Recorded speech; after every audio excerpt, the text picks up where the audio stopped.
Welcome to the Masters of Today and Tomorrow, MTT, a podcast focused on spreading valuable frameworks and ideas from the masters of today to help you become one of the masters of tomorrow. I'm your host, Kevin Liu, an aspiring 16-year-old entrepreneur, developer, and modern-day polymath. Today, we'll be having a legendary guest on the show, Solon Angel, founder of MindBridge Ai. Solon is an entrepreneur with an obsession for exponential growth and solving big problems. His goal as a father and founder is to leave the world a better place than he found it. His passion is building compelling visions and products with people that have an appetite for adventure. Before founding MindBridge Ai, Solon worked in Fortune 500s as well as startups in San Francisco, UK, and France. Solon is also a top 100 influencer in accounting, as well as an active member of FreshFounders, a non-profit organization that supports entrepreneurs. Without further ado, let's get started. Hey Solon, welcome to the show. Tell me a little bit more about yourself and what you do. I am the founder of MindBridge Ai and an active member of C100, FreshFounders. I'm an entrepreneur. I'm a rebellious corporate guy. I'm also a father. And so what I do is I like to solve big problems, right? And the reason why I do what I do is I really like in just fixing problems. And the more competent, the more experienced I am, the bigger problems I want to solve. It's not like the game is like, and if this, so that's what I do. I try to solve problems, and then I have a passion for a certain vision of the world that stand on peace, truth, and justice. So when I look at technology is the biggest driver of change in corporations. That's a great vehicle to drive more truth, peace, and justice in the world. That's about it. Absolutely, that sounds amazing. Cool. And I noticed, for example, I read somewhere that you really enjoy and really thrive and focus on trying to make the best choice possible and really want to focus on making the world a better place. Tell me more about your whole decision process, and also dig a little deeper into what you mean by those three core pillars. I'm curious if you have any favorite mental models that you like to use as well. Everyone has plus and minus in their character, right? There's some people, someone might call some person stubborn, the other one would say they're determined, right? There's always the yin and the yang. And I said that if there's actually, funny enough, just yesterday night, a friend of mine was telling me, there's one thing that I consistently do since I'm very small, right? I have a natural appetite for the counter narrative. Even though even I do that all the time, right? So let's say I want to buy a car, and everyone drives, I drive everyone crazy around me because I'm going to talk about all the reasons why I should not get that car until I buy it. So I just have that natural reason of assessing the counter narrative of what actually is happening. So I do that not just with others. I do that with myself. I do that with my choices. I do that.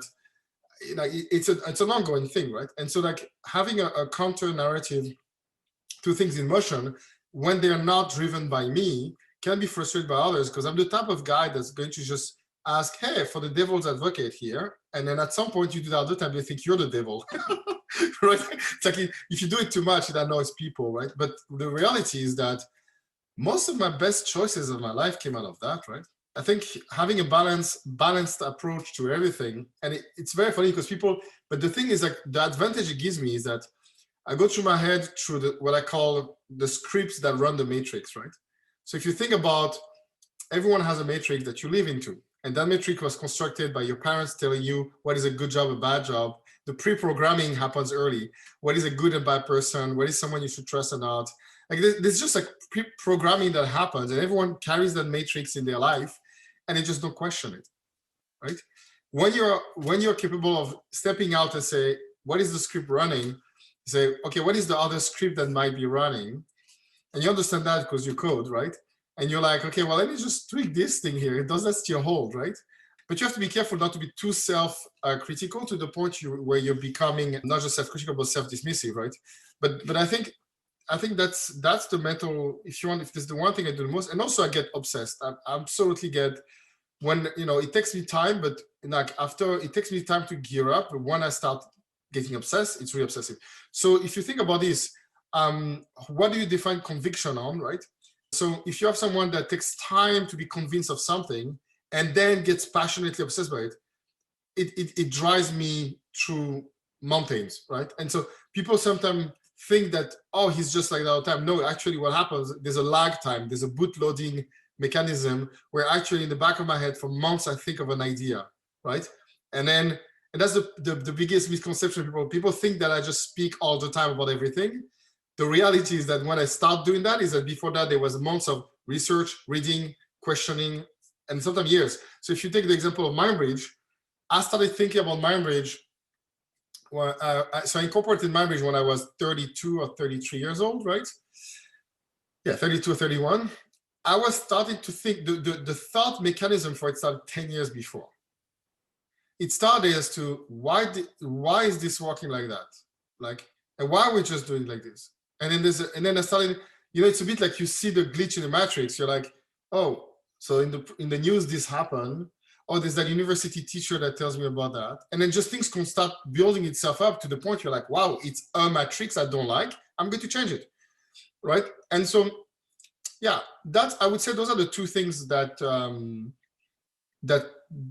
I do, even if I don't want to, by the way. It's like, even if I say, you know what, this thing, I don't have control over it, so I'm just going to let it go. And the let it go happens for 1, 2, 3, 4. Here we go, I'm thinking about it again, right? Like, this is just a natural trend. Yeah. Interesting. I see. No, for sure. That definitely makes a lot of sense, right? And you mentioned, for example, like there are different things that actually caused and sparked the idea for MindBridge. Like you mentioned that there were some core frustrations in the fraud and financial analytics space. Like what actually was the process of having that initial spark, and like where did those sources come from, and like what were some of the core problems? And then as a result, like what did the process look from taking that initial idea and actually building it to what MindBridge is today? Yeah. So the sources, I mean, I've put it in the blog. If you Google, I've always been annoyed by people getting ahead of others by doing fraud, right? Like, so I was in university. I'll give you an example. In real life, I don't think I've ever talked about that publicly, but I was having good grades. And then at some point things happen. I have not so good grade and I'm average, right? And then there's a discussion about, are you passing to the next semester or not? And in my head, here's the rule. If you are the bottom 100 of a class of 200, you're not allowed to pass. That's the rule. And I was 101. It's a weeding off mechanism that the school I went to. Nobody just passes. Every year they trim off, and there's start of 200, you're 35 or 50 at the end. It's designed for failure, right? And to basically have what they used to call the elite of that group to come through the surface. The others, they just get to other courses, whatever, but to stay, there was a weeding off mechanism. So beginning 5 years before 200, at the end of the thing, there's like 60, 70. And so I look at this and I'm like, okay, cool. Well, and then I look at the results. Oh, shit, I'm number 100 or 101, right? And so what do? I go see, well, it was nice. Okay, I'm just going to go and do the other thing. And then someone that was number 112, because daddy is rich, has a name known, blah, blah, blah, blah, blah, blah, blah. All of a sudden the semester starts and she's there. And I'm like, hold on a second here, right? So rules don't matter, right? So meritocracy doesn't matter. And then this goes on, and then I start going through a startup in Silicon Valley, and then there's a guy that just lies his ass off all the fucking time, right? And then he goes, and then there's a lawsuit thing. He's like, and he wins the lawsuit, and it's like, oof. So okay, so facts don't matter, laws don't matter. Okay, interesting. And then I fast forward a few years, and then like all of a sudden I'm walking the space of analytics, and then there's one case after another where I see, hold on a second, nobody's catching the real problem here. Nobody's stopping inaccuracy in the corporate world. And the ultimate inaccuracy is the performance of corporations, their financials. That's where the buck stops, right? And then I come from a country that was full of corruption, which is Brazil, and France to some extent has some of it. And it just boils and boils, so it was like, since I was like young, it just like boils and boils and boils. And then all of a sudden, I have a friend who calls me that, unfortunately, there's things that happen. There's a major case of fraud called Bernie Madoff. And there's like dozens of people committing suicide out of the major fraud that he created. Dozens. And nobody cares. It's just, they care about the fraud. They talk about the financial consequences. They talk about all of this. And nobody says murderer, right? When you do that and people commit suicide, you're committing murder. Like you're not intentionally committing murder, but you're like causing people to commit suicide. It's not just financial crime. Financial crime sounds so lightweight and easy. Or poor performance of the corporation sounds lightweight. They say, no, they lied on the numbers. They lied, right? Or, hey, no, he committed a crime. Not financial crime, no, crime, criminal, right? And so the things just build up until to the point where I was just like, okay, so this happens, and it's just also a topic that everyone that knows me for dinner, I will always go back to it sooner or later. It's one of those topics that just the script is blocked, and you need to unblock the script because it keeps on playing and starting at the same point. So that one day I saw a video of DeepMind in 2014 in Paris, and I know that doing financial data analysis and risk discovering if the things are accurate or not, and I know that CFOs and the society at large expect people, you, me, we expect when a government says we spend that much that it's truthful. Otherwise, trust is broken. We expect when you're an investor to have truthful reporting. And the reality is that 6 years ago, right, like this was not like that. So this is the short answer to your first question, right, is like that frustration is really what got me started. Now, the second question you ask is, what is the process? Well, I go about it completely different than most people. I do not believe in the lean. I'm just scandalous. Call me, put me on the against the wall for that. I don't believe in the lean startup. I don't believe in the lean startup strategy at all. Interesting. Okay, so you mentioned like you're a rebellious rebellious entrepreneur, and you don't believe in that lean startup. So tell me, like, what is your thought process, and what do you believe, like, from the actual industry? The matrix is built by humans and orchestrated and running by humans. If you want to alter the matrix, you have to alter the human's mindset. Don't start looking at the technicalities of how you're going to organize your work. This is just like tools and techniques, right? That comes after the most important thing.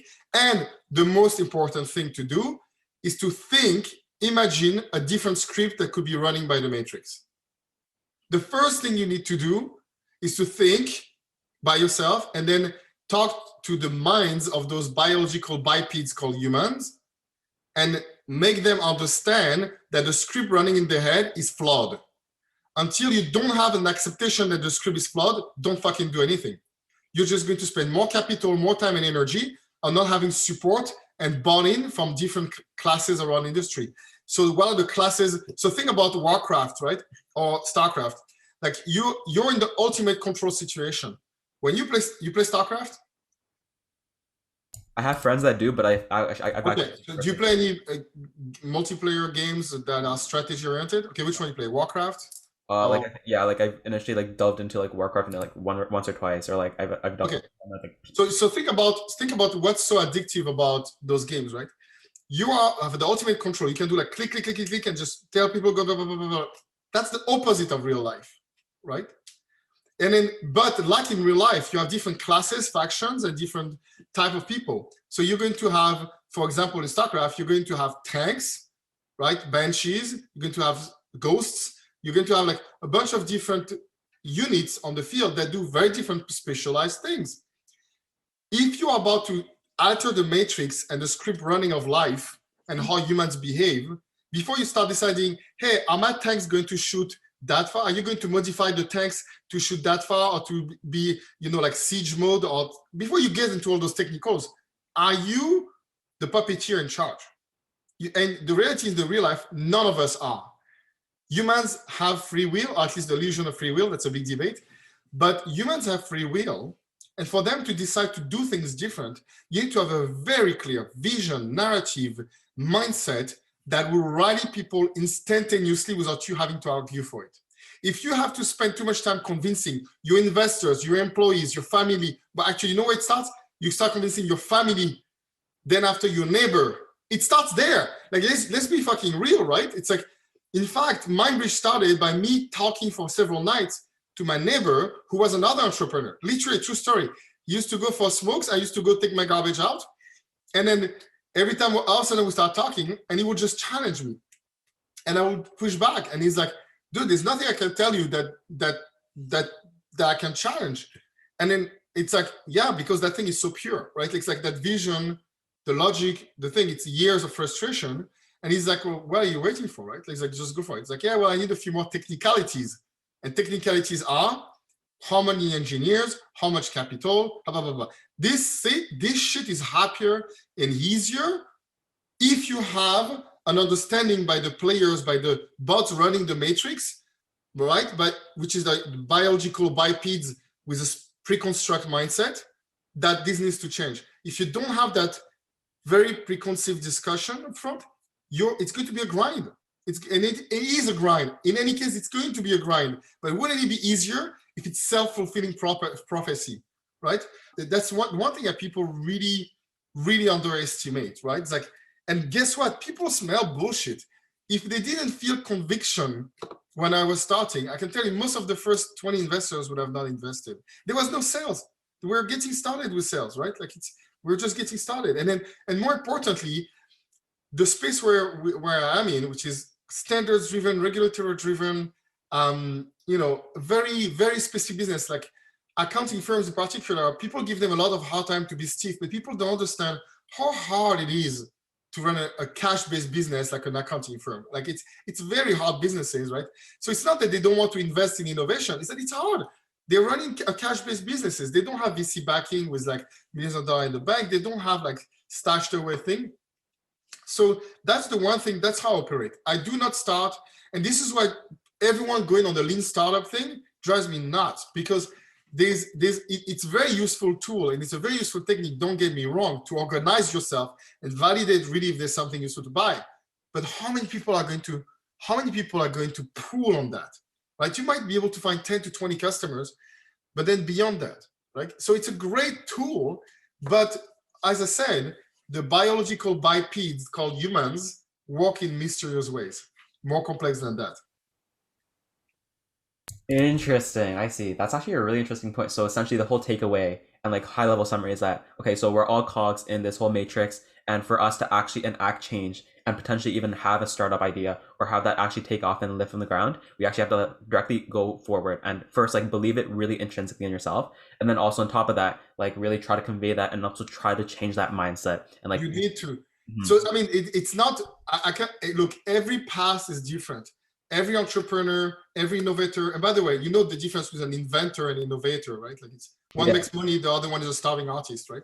Like, let's just be very clear about that, right? It's like inventor, like starving artist, innovator makes money, like, it's just like, right? Gets adopted, gets usage, blah blah blah. Like look, my past is different than others, and everyone has different personalities. Me, I'm the type of guy. It's very funny, but like the first year I moved to Canada, for a year, I worked in a company. And actually, her name was Vanessa. My colleague that was sitting aside of me, she was not very comfortable with me because I never spoke. I would come in the morning, 7:30 usually, bang my keyboard, be done by 11, and then I was trading on stocks without anyone noticing. And then at 3 o'clock, like a sharp clock, just leave. No hi, how are you? What's good you doing? Nothing. They told me, we thought you're going to come back with a trench coat and shoot us all one day, because I did that every day methodically for months, right? And the reason why is because I didn't think I was going to stay there. I was very focused on assembling a certain amount of capital to start another startup. So like the job was so easy. It was just like done at 10 or 11 in the morning. And after that I was trading I was making more money per day than my salary at that company. So, but now if you look at how I behave, I can tell you many people wish I would speak less. Like, so like there's a range of characteristics and personalities and natural style versus adopted styles that are very important to master, right? Like I used to do theater for 4 or 5 years. It's a huge advantage because I know how to communicate certain things a certain way when I want to, right? And so, but yeah, I don't approach the starting point like, and also I don't believe at perfect plans. I don't believe in regular warfare. I believe in guerrillas. I was born in Latin America, maybe that's why, but I believe in guerrilla warfare, right? I believe in the fly that bugs the bull in the shop and destroy the China shop. When you start something, you cannot underestimate. Actually, one of my co-founders, when I convinced him to come, he had in the signature of his email, and I knew that was the guy when I saw that, never underestimate a group of highly motivated individuals that believe they can change the world, because they will, right? So it's like, never underestimate that a highly group of organized individuals can change the world. That's how revolution starts, right? So I would not say that my way is this is the way, like Mando, this is not the way. I'm not saying this is the way. All I'm saying is that this kind of is how I make it work. And if you ask people that work with me on a previous startup to turn around, they tell the same thing. I do that over and over again. Like it just arrive as like, I walked into a team that had really a hard time, not MindBridge before. I walked into a team that didn't have the conditions for success around and really fundamentally believe that they will fail. The whole team thought they're going to fail. People were quitting left, right, and center. I didn't start looking at what is the agile methodology. Have you run the Lean Startup? The fucking cares. Like I just sit down everyone in the room and say, okay, let's be very clear here. The question is not when are we going to fail? The question is how much are you going to succeed? How much do you want to succeed? This is a simple question. How much do you want to succeed? How much do you want it? Right? So it's like, to me, some people call that psyops. Some people call that psychological warfare. Some people call that mindset shifting, whatever you want to call it. I just call it, there's a matrix. We are responsible to build it. Like you and me talking right now, we're talking about a matrix that might influence you or not, or me to reflect on later. We just have to be aware of what are the matrices that we build ourselves, right? Interesting. That's actually really thought-provoking. So specifically on the ends of so I actually want to double click then deeper on the idea of the psychology behind things. So you mentioned you did theater for a few years, and what were some of the core learnings from that experience, and what were some of the whole huge tactics that you actually then carry forward and translate into your everyday life? So for the psychology side of things. What was very interesting, right? So before doing theater, I was doing a mime or whatever it's called. When you do the talk and you do action without talking, right? And what it really taught me is that you can provoke human emotions. And human emotions are a very powerful thing, right? Human emotions can destroy someone or lift up someone very quickly. Those energies can be triggered without voice. So my first act, I was 6 years old. My mother wanted me to learn how to play guitar. And for the life of me, I just don't have the patience of it. I'm admirative, but the little finger thing there, I just couldn't stay still without having my body in motion, right? So soccer, all the sports, action sports, whatever. But I was supposed to I had to choose to give a show at the end of the year. And I had to present in front of my whole school, not class, the whole school, hundreds of people. There was 10 minutes where I was supposed to show essentially a truck driver that lost his key and that hurt his head when he's trying to fix the engine. And during the 15 minutes, I made hundreds of people laugh 3 times, right? And guess what? Laughing, being uplifted, enjoying yourself, right? That triggers humans' well-being and emotions. And that opened my eyes to really the power of nonverbal communications in certain contexts. That's the first thing, one of the first life lessons that I saw. And what was very interesting, there was a bully that used to beat me up as every occasion he could in that school. He started loving me after that. He started protecting me. And he was like, man, that was awesome you did that. Can you show me and things? And then I realized, hold on a second. I can win over people without speaking, avoid, a few scratches and beat ups. Interesting. Just let's pause here. I didn't say anything, and then I avoided the bully for 3 years. I had fun, and this is also, I made my mother proud, and all of that just from 15 minutes without talking. So imagine you're 6 years old, right? And this is one of the first lessons you have in life, right? So if you ask back some, not in this startup but startup before, they will tell you the same thing actually that some of my investors in this one. There's 2 investors, angel investors, that invested in me when there was nothing. Actually, one of them told me, so stay in Canada, I'll back you, don't go back to San Francisco. And when I asked them recently, or a year or 2 ago, it's I'm not sure I would have invested in myself, right? It's what made you do that? And they didn't. It sounded like there was just something we couldn't figure out about you, but we just knew you were onto something different, right? Another one told me, so you're like super short in your answers. Yes, no, I need this, I don't need that. Like extreme conviction and clarity of intent, right? And I can tell you, I can share it openly, that was by design in how I stood, talked, toned, dressed on those days. Okay, that's what theater teaches you. For someone like me that tends to have high energy, right? It was a great way to canalize, to channel, to funnelize a lot of, I used to be a very high energy kid sometimes, and sometimes a very quiet kid.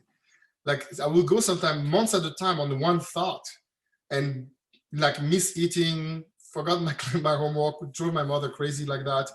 I would go by complete, I would like, for example, at some point I was obsessed to become a marine biologist, and I didn't do any homework except if it was biology, right? Like nothing. And people tell me, you're going to get kicked out of school. And say, that's okay, I'll become a marine biologist. Like I was just like completely dismissive of the consequences of that obsession, right? But theater was really useful for that. Like that's what I would say, right? Like, so like there's a few things in life like that. So if you are someone, you know what they say, if you're trying to be an NBA player, you better be tall and, you know, jump high and be athletic. If you're short and you run out of breath really fast, good luck being, so you have to play to your strengths. But what I found was interesting as well is to learn how to know what are your deficiencies and kind of like mitigate them. Like play your strengths, but don't ignore the things that you're not naturally good at, right? Interesting. Yeah, that's a really, really interesting story from childhood, right? So specifically on the other side of things then, I'm curious as to like if there were other pivotal moments like these that were really defining in childhood. And I also noticed that, like, for example, you mentioned somewhere in the internet that like you've lived in the foams of different shanty towns of West Indies, the fancy neighborhoods of Paris, and also like the amazing coastlines of California, right? Like that sounds like an incredible experience, and you've learned a lot from that. I'm curious as to like what were some like key takeaways, and also like differences that you've noticed between like the places and like the way people behave as well. Yeah, I'll tell you something, the places don't matter. What you do and who you are with matter. Like that's the reality, right? The places don't matter that much. Like I never thought I'd end up in cold Canada. Born in Brazil, grew in France, and was in California. Those are not cold places, right? Like my skin doesn't react well in the winter here at all. Like it's like, which I think most people, but like really like me, it's like next level difficult. So if you are a poor person in a wealthy city of France, you have an extremely high amount of frustration because you see people left, right, and center around you enjoying a lifestyle and the finest things, one of the most refined cities in the world that you can't even afford, right? So your sense of like missing out versus what you have is very high. If you're a poor person where everyone is on the beach all day, drinking the same food, dancing to the same music, and there's not much of difference except that the rich people go away in vacation overseas, but everyone is more or less the same lifestyle. Some people have a better house, but at the end of the day, everyone has access to the beach, everyone has access to the beer, everyone has access to the football. Like that frustration is different. Like as long as your basic needs are met, right, and your safety needs are met, which is not always the case, that fear is missing out. So what's the difference here? Well, guess what? In both cases, if you have a group of friends that laugh like you, that support you the same way, that love you and you love them, and you give your life to them, and vice versa, right? Life gets easier. And then what you do, if you are in both situations, whether you're wealthy or not, like I know an extremely wealthy individual, extremely sad and miserable and not happy, right? Doesn't have a lot of friends and doesn't have much projects or aspirations in life, right? So there was a huge study, I'll invite you to research it, done by UNESCO in the 60s, I think, that ran over 30 years about the pursuit of happiness. What makes people happy? They interviewed like tens of thousands of people between Africa, Asia, and everything. And they say, what makes people happy is not money. What makes people happy is not their wife or husband. What makes people happy is not family. What makes people happy is not their jobs. What makes people happy is their friends and projects they decide to apply their brain on, right?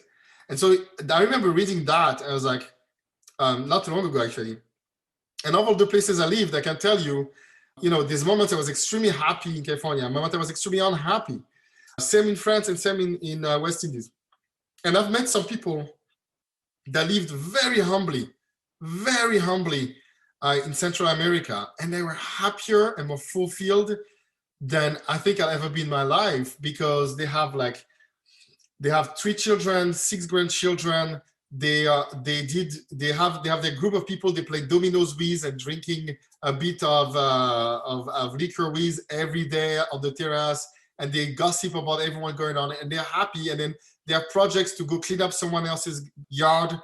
They have projects to go help someone with a car do something. They have projects they have projects to go build. They wanted to decide to build a community church, and it takes years, and everyone's working towards it. There's just, life is just so much more diverse than what we read online these days, right? And what makes people happy is it's a very personal thing, right? But projects and friends are universal. So people that so for example, I have a friend in Singapore, hi Gabriel. He's very fascinating, right? He has a very interesting, one of those very interesting men in life. He basically is a professional, right? He has a job, official things. And he's also an artist. He comes at night, right? And he started being actually successful with his art, featured in gallery, selling online. And then he will tell you himself, he's like, if ever I have a shitty day at the office, I can have a great day of paint at the end. And then I go hug my wife and hug my children, kiss my wife, and life is okay. And then if he has a great day at work, he might not feel the need to paint, but why not add some paint into it, right? So life is an interesting thing, but of all those places, really, what I took away from it is places don't matter, people and projects do. So that's absolutely insane. So the places do not matter at all. It's what you make out of them. It's like essentially what, like, the friends that you're surrounding yourself with, and like what you're essentially choosing to work on. Damn. Which matrix do you embed yourself into? So look at us right now. We never met in person, right? You could be anywhere in the world, right? And you asking me questions, and in the process, you might think, this guy is as crazy as I thought, or this guy is actually as interesting as I thought, or he's actually not at all, I never want to talk to him again. But in the meantime, I've never had more fun intellectually than in the last month during COVID. I'm in the same place every day, going back to the same desk. I don't even notice if there's a lockdown or not, because I'm just here until I see people dragging me outside to go for drinks. I'm just ignoring the rest of the physical world. I live on the internet, right? And I live on projects and ideas, and I'm meeting interesting people and exchanging and learning from them, right? All day long. That construct, am I interacting with friends? Yes. I call my family almost every day, right? And I call my friends almost every day.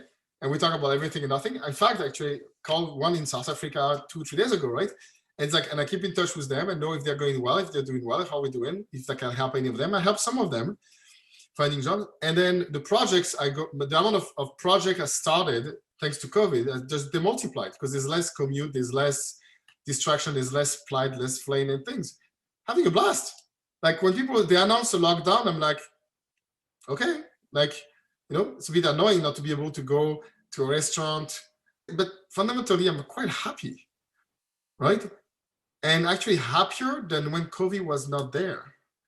So, and then I have a privilege. The privilege is the privilege of opportunity and networks that pull me into those interesting things, right? So, and those interesting things match my passions, right? And then I'm happy, right? Things, interest, they match happiness, right? So that's the reality. The places really, really do not matter that much. If you are in a happy relationship with someone, like I saw on Instagram, there was a couple from Toronto. I have to remember their name. When the pandemic hit, 2 young person, like 28, 29, one is a software engineer, the other one works in communication. And then when the pandemic hit, they said, fuck it, we're moving to Nova Scotia in a log with barely internet access, with satellite, with no heating. And we're going to live in the nature. We're going to do yoga every day, and we're going to work on our couple, and we're going to stay away from the craziness. And you see the interesting things. So the guys started learning how to do woodwork. They became like celebrities on Instagram.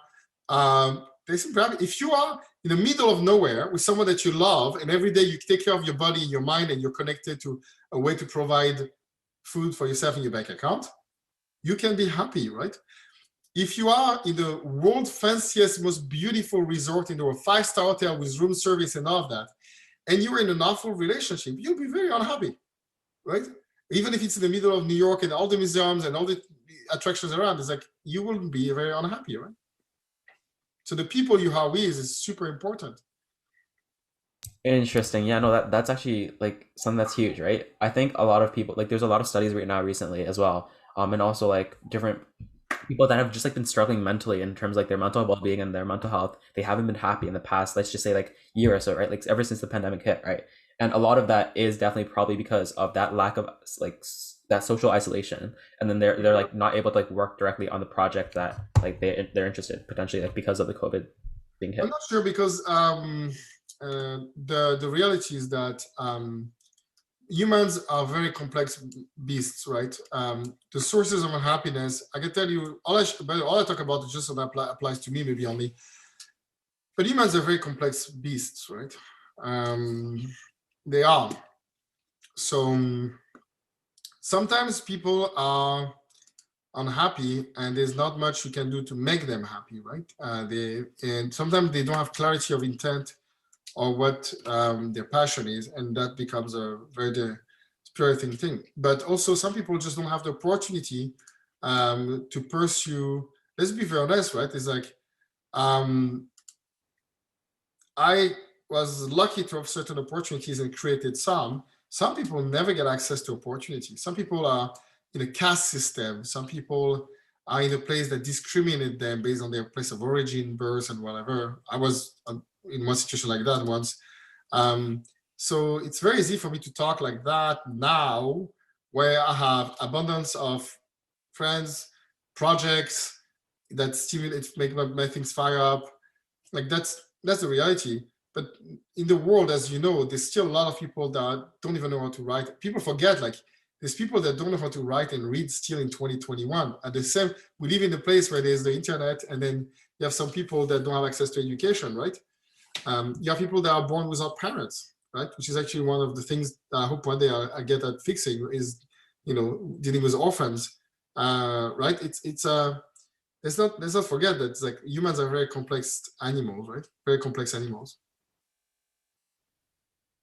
Yeah, no, absolutely. Like currently, there's still a lot of problems in the world. Specifically, like at TKS, we've actually just wrapped up a challenge with the United Nations, and specifically, like over the course of a few weeks, the past 5 weeks, we've been like working away at trying to bridge the gap in digital literacy and education for girls in emerging parts of the world. And through our research and through the whole project, it's been insane to see like the drastic differences in the terms of opportunities that we have, the abundance, like how fortunate we are compared to other people that just might not have that access means simply because of the place that they were born, or like different political influences, like different like on the cultural heritage, right? Girls are not allowed to study in some places, right? Yeah, for sure, right? So cultural heritage. Definitely, for sure. Like specifically on that side of things, there's a lot of problems that exist in the world that are very, very much like that. So in your mind, what are some of the core world problems and like issues or gaps that you currently like really care about and you think like urgently needs to be solved? And like if you had like $1 million, not a million, like $100 million, like $1 billion, like you would go and directly solve that. Like how would you? Some problems. Remember what I said. Money is just a technicality. Some problem are mindset driven. So if you look at corruption, right, there's some countries where the leader is corrupt, and he'd rather not have anyone help his country if he doesn't get something out of it. And he's willing to let thousands die if he, based on his preference on what things need to happen, right? Some problems are not money can solve, right? But if I had a magic wand, I think I'd love to get, so I was going a bit sci-fi here, but my first thought, frankly, was to make humans communicate better without voice through telepathy, and a telepathy that would share the feelings automatically. So people will not feel when they hurt others mentally and emotionally, to have a bit more peace in interactions with others. So I would say, like, I'm a very big believer in the computer brain interface potential for the future. I think it's going to, we'll be able to have assisted flawed cognitive alerts that detects when there's a cognitive process that is flawed, and in our own words, with our own belief, enable us to transcend that. I think so I don't know if you read the book Foundation. It talks about the psychohistorians and all of that. I really believe that the most incredible potential of mankind is between the 2 ears of every human, right? So what is the problem that I'm really passionate about right now is value creation and value protection. Creating startups, creating businesses is, if you look at every year in the US, there's 0.2% of investments in new venture creations in technology. That 0.2% investment translates a decade after in 21% of the US GDP. So it's not even a factor of 10x, right? It's a factor of 100x, right? So there's a disproportionate return for the creation, the act of entrepreneurship and the value generates. But here's a problem that needs to be protected, right? And this is where corruption and integrity of record, which is why I did MindBridge, right? For me, is really, really important. So I actually help other entrepreneurs that follow those three things, right? But the things that I'm the most passionate about right now is really, yeah, I mean, I go back to this, like, I think this humans lie, humans masquerade, humans put lipstick on the pig, you know, that really erodes trust. And I think we're about to hit a real roadblock when humanity starts not trusting. Every time people stop trusting each other, civilization declines, things don't happen as easily, capital markets crash, you have major crash, you have revolutions. When the people don't trust that the government, people who leads them have their best intention, can act upon it, they do revolutions. So I think to me, you know, that's the one thing that I really care for about is the truth, right? Like justice, truth is really important. I lived in places, and it might sound simple and basic for someone in Canada who has benefited and grew up here for relatively good justice and truth around him. But when you grow up in a place that doesn't have that, man, life is hard. And there's quite a few places. And unfortunately now we see even Western civilized nations starting to adopt behavior where, you know, facts don't matter. Right? That's very concerning. Yeah, absolutely. Like, in your mind, are there current ways or solutions that we could bring in to solve that? I mean, for example, some of the core emerging technologies that are coming up, for example, like the BCIs, like brain computer interfaces, are absolutely insane. There's like a ton of potential there, in my mind as well. But then also like different technology like blockchain and also like that immutable record, for example, as well, right? Like tying that in. What do you think are some ways that we can actually like bridge this gap of like humans not trusting each other and that trust declining, and then also the issue of we're moving towards a world where like information and misinformation is also very rampant, and we're actually moving to a place where we're just like less stable as a society.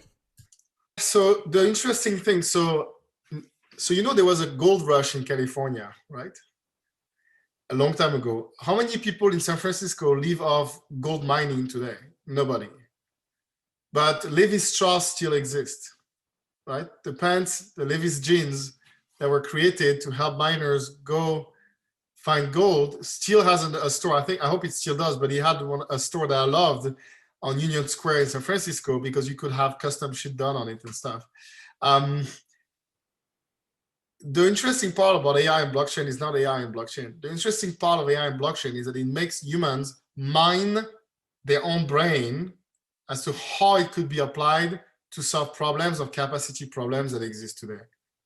The fact that we all collectively start thinking bigger, better, different is going to unlock incredible amount of value.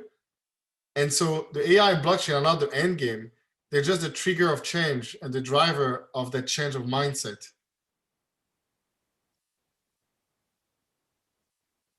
I see. Okay. So it's less so more about like the way and like the human thought process on how it can be leveraged to actually like create impact. Willingness to change, just willingness to do better, right? Sure. And funny enough, this is happening at a time where the boomer gang is retiring, right?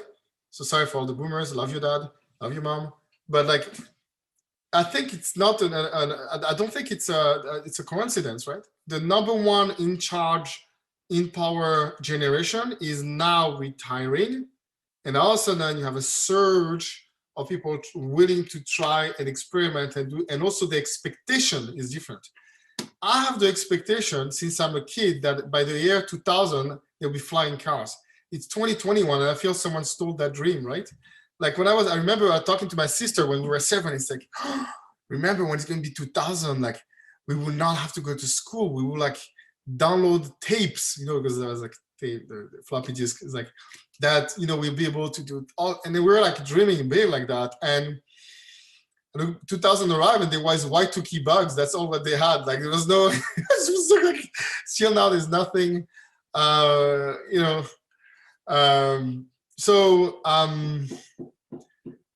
think this mindset change, right? Like AI, blockchain, bioengineering, all this stuff is going to be accelerated because once we do those technological breakthrough, and they come by clusters, right? That's how industrial revolutions come. All of a sudden, it's going to activate parts of the brain and say, hey, we could do these things different with that.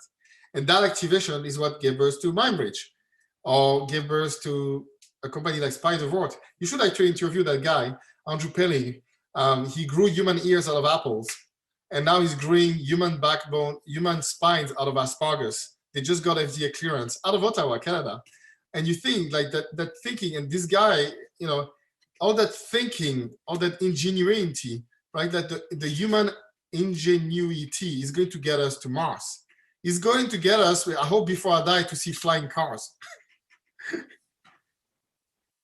Absolutely, for sure. Right? Like, for example, like there was even, I read somewhere that by the year 2020, there were initial reports that we were going to have like self-driving cars, fully autonomous, and everything will be like fine. We won't have even like just like the basic gas-driven cars anymore, right? And like everything would be hybrid. And like the idea of a lot of things not actually having reached that level of, I guess, innovation and also development as we wished is definitely a huge struggle as well, right?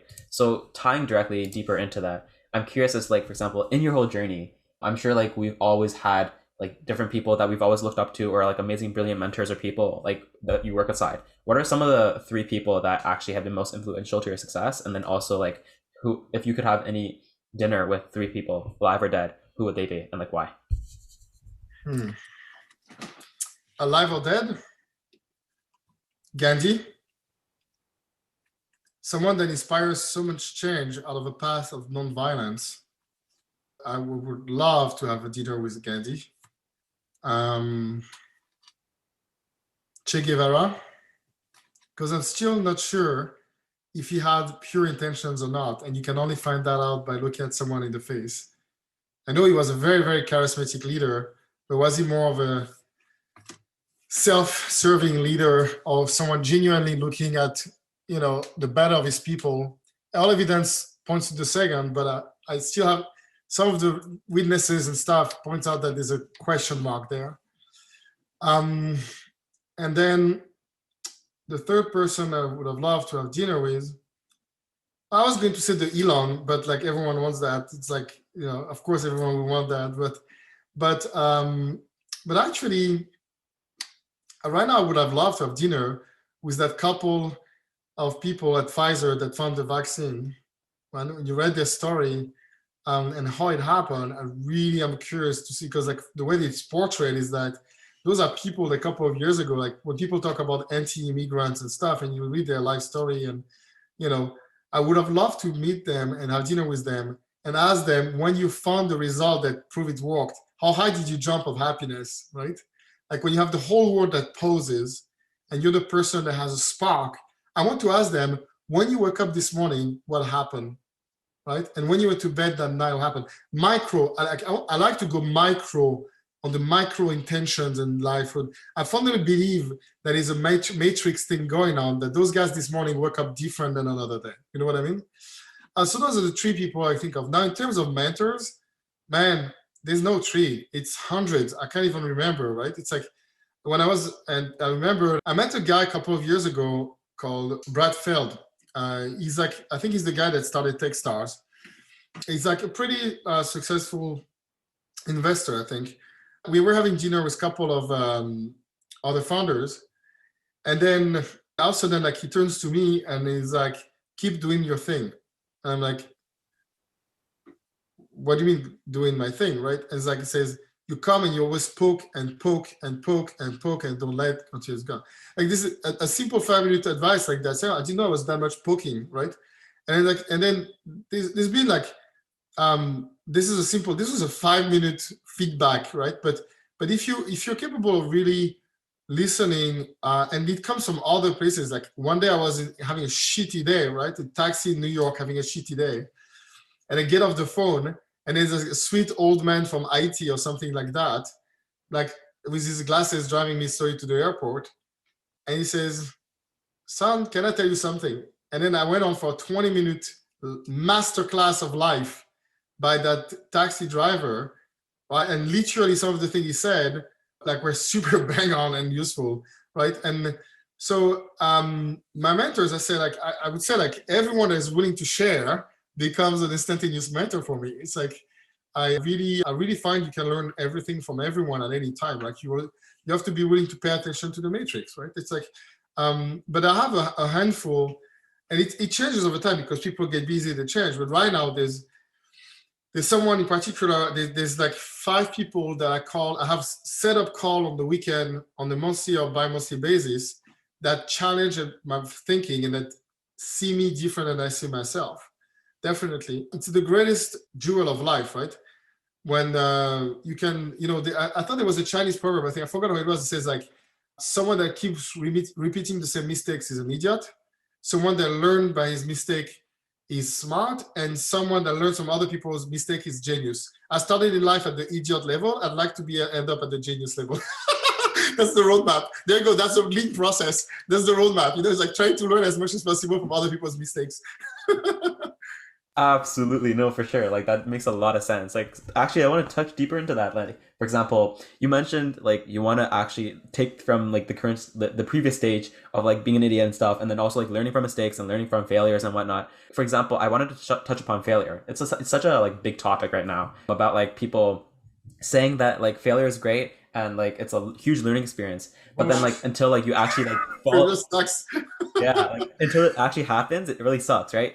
Like, do you think you can actually replicate the same learning experiences from learning from other people's mistakes, or do you think you have to undergo that soul crushing process yourself? Yeah, that's a great question, man. Some part you have to go through it because your definition of failure is different than others, right? I don't pay attention. I don't have that much attachment to money. So to me, losing a $50, like even if I didn't have the money, by the way, that's a problem sometimes. But like I just, some people, I remember when I was a teenager or even young adult or now, some people really care about like saving dollars and keeping things under control and thing. And for them, the definition of failure is they forgot to apply a discount at a checkout. You know what I mean? Like some people really like take it on, it's like, and I'm like everyone has a different. So what's very interesting about failure is that everyone has a different definition of success. And based on that definition of success, decide that they're a failure or not, right? Like I really didn't believe I'd be an entrepreneur. Like it's very funny. Like my definition of success, and this was a flaw, right? My construct of success at some point would have been to be a corporate citizen with a stable job, reputable, even more work in the government. And everyone, when I said that, everyone exploded at my face, right? And they're like, you're going to die in the government. I'm like, what are you talking about? I can't do it. They said, oh, it's not that you cannot do it. It's just that we think you'll be very unhappy, right? And so I think, and they were very right, but I think success and failure, right, is linked to both the same thing, which is, when you write, sorry, I'm going back to code, right? When you in VB script, when you make the declarations, right, like this is the environment you're in, it's the same thing. You're thinking you're in our mind, subconsciously, everyone has definitions of failure, of success, of those definitions, right? When we fail, it's based on those definitions. So if you want not to feel like a failure, that's the mental hack I use. One day I felt really bad. I felt like an idiot, bound over it, right? And then like I just changed my definition of success from now on, and then it was fine. Like I didn't feel guilty. I didn't feel like I said, okay, this is a fuck up. It's like, wait a second. Why is it a fuck up? Oh, because you thought you would be doing that and you thought this is what would happen. And so you feel that's a failure. And then because you feel that's a failure, you're pressuring everyone to match to that standard. Okay, hold on, let's just reposition that. Let's not lower it, let's not hide it. I said, let's just redefine what is success given the circumstances. Do you consider yourself successful based on that? Because the world has changed. And it's like, yeah, okay. I look back, it's like, yeah, that's good, fine. Stress is gone, right? So your definition of success drives the notion of failure, right? So it's like really that delta. Like if you have like this essential belief that like every small little thing would end up resulting in that failure, like that definition of success might actually just end up like stabbing you in the back, right? So actually, and again, it's also a very personal thing, right? Some people need a high amount of certainty to move forward, like a high amount of certainty, right? And they lose their shit if that certainty is not there. That you cannot judge them for that, right? Right? And some other people are super comfortable laughing around and not taking themselves too seriously when everyone is freaking out, like me sometimes. And then if you get upset because it's not that they don't take you seriously, that's their coping mechanism for stress, right? Like, so everyone has different constructs, everyone has different definition of success. Yeah, we're all very unique and individuals, right? yeah. So what are some of your favorite book recommendations? And then also a few more questions beyond that really quickly. Another minute. Books? Yeah. So Living a Life That Matters. Living a Life That Matters. What other book? The Lucifer Effect. It depends which field, right? But if it's at the game of life hacking, it's the game that I like the most, I would say, yeah, the Masters of Influence, and those are pretty good ones. And also biographies, like read biographies, man. Like it's when you think you have a shitty day, read some stories other people have been through. It's like, well, okay, my day might not be that bad. Right? Like there's lots of human history here around the world that is very humbling, right? But I think if you look at my favorite books, yeah, and in the startup world, actually, all these books that talk to you about leadership, I don't believe any of one of them. Just like, and it's not just me. If you ask, I talked to a former prime minister, I talked to a CEO of a Fortune 500, and all of those people are knee deep into leadership. There's some basics like lean startups. If you want to start something, at some point it's useful, and maybe in things, but fundamentally, you see some leaders of very small teams doing amazing things and treating their people so well. And then you see leaders that manage to put themselves in position of leading millions of people, being absolutely horrible human beings, right? So, and then they're breaking all the rules of what good leadership is about, right? So Living a Life That Matters, I think there's a few heavy things. It's a very light book, easy to read. And then there's also sci-fi books. I mean, The Foundation for me was a pretty good book. Cool. Sounds great. And then what would be some of your final advice that you would give to the audience right now? And potentially even like the final advice that you would potentially give to your 16-year-old self, just to end off. Oof. The problem with the 16 years old myself is that I was not good at listening sometimes. Very focused on judo, very nerdy and things. I said that it's going to be fine. Like just enjoy it, like enjoy the ride, right? Like it sounds cliche, but like it's going to be fine. Enjoy the ride and be careful not to give your trust too easily. People need to earn trust. Don't give it by default. I would tell myself like you're a very resilient, optimistic person. And that's a great thing, but that has also downside, which is you maybe don't know when to give up when everyone else tells you to, right? So yeah, there's a few advices like that, but I would give myself advice on my weak points that now I discovered, right? If it's general life advice, the 16 years old myself would probably discounted a lot of the generalities because he would not find it relevant to what he's experiencing, right? Which is fine. Most teenagers are like that, right? But that's not true. I would tell him to buy a bunch of Bitcoin. Oh, yeah, absolutely. I tell to myself, it's like hoard up on that 1 cent Bitcoin. Spend $1,000 on that 1 cent Bitcoin. You'd be a billionaire today. You'd be a billionaire. Absolutely. All right. Take care, brother. All right. Sounds good. Thank you so much. Take care. Bye. Take care. Bye. Thank you so much for tuning in to today's episode on the Masters of Today and Tomorrow podcast. At the end of the day, without all of you listening in, there would be no show, and I really, really appreciate it. Since you stuck to the very end, I just have 3 more things that you might actually be interested in. First of all, if you enjoyed the show, make sure you go on to Apple Podcasts and leave a comment or review directly with your thoughts to let me know what you're thinking. Next, if you know anyone else that might benefit from the show, shoot them a message and share this episode with them. Feel free to also comment or post your top key takeaways on Instagram, Facebook, or Twitter with the hashtag #MasterInTheMaking. And lastly, for access to all the links, episodes, and additional show notes, make sure you visit our website at www.mtt.world. We might also have some additional goodies there as well, so I'll see you there. Until next time, stay safe and keep working on yourself to become one of the masters of tomorrow.